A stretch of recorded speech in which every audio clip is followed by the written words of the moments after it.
teessuma Sillaasee qulqulloonni marsanii kiruubeen duumessaanii teessoo isaa baatanii. Maqaa Abbaa, maqaa Ilmaa, maqaa Hafuura Qulqulluu sadan Waaqa tokko. Ameen. Akka isa galateeffannuuf afaan keenya galataaf kan bane Sillaaseef galanni foqubaan ol teessoo isaa irratti haa ta'u.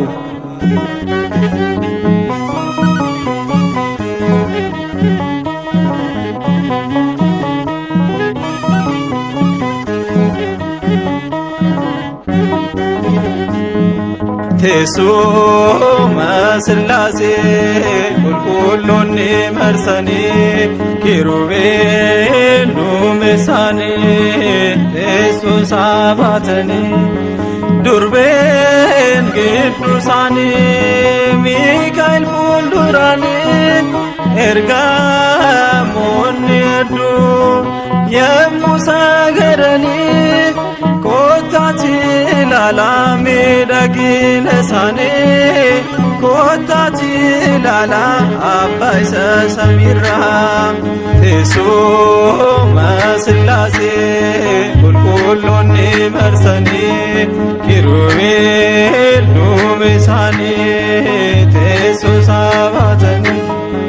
Durbeen gidduu isaanii Miikaa'el fuulduraanii ergamoonni hedduun yemmuu sagadanii koottaatti ilaalaa miidhagina isaanii koottaatti ilaalaa miidhagina isaanii.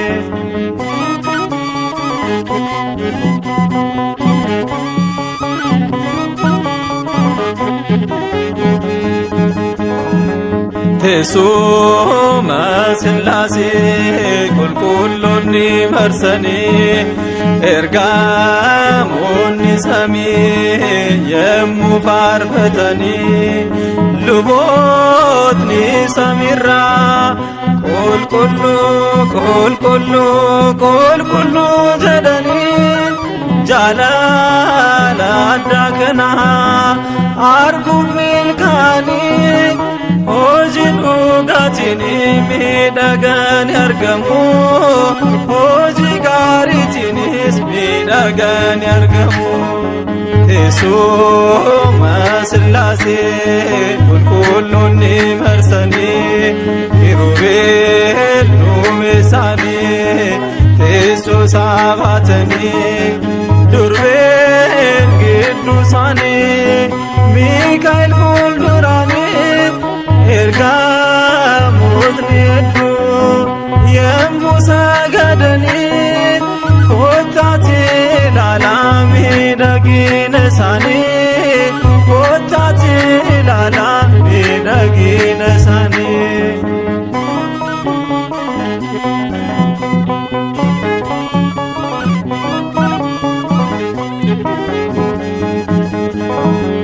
Tokkummaa qulqullootaa biyya qulqullootaa galataan jiraatu ulfina Waaqayyoof dhugaaf tolummaadhaan sabi isaa guutamee Waaqni nu haa gargaaru guyyaa dhufaatii isaatti Waaqni nu haa gargaaru guyyaa dhufaatii isaatti Waaqni nu haa gargaaru guyyaa dhufaatii isaatti.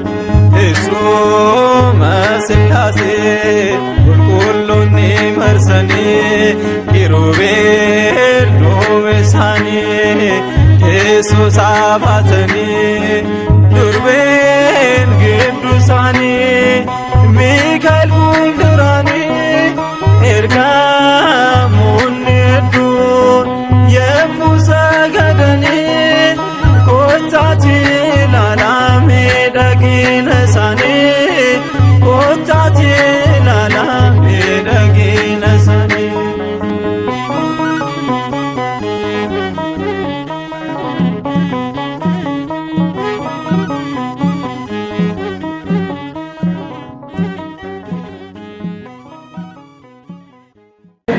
ማርያም አበሰራት አበሰራት ወንድ ልጅም ትወልጃለሽ አላት።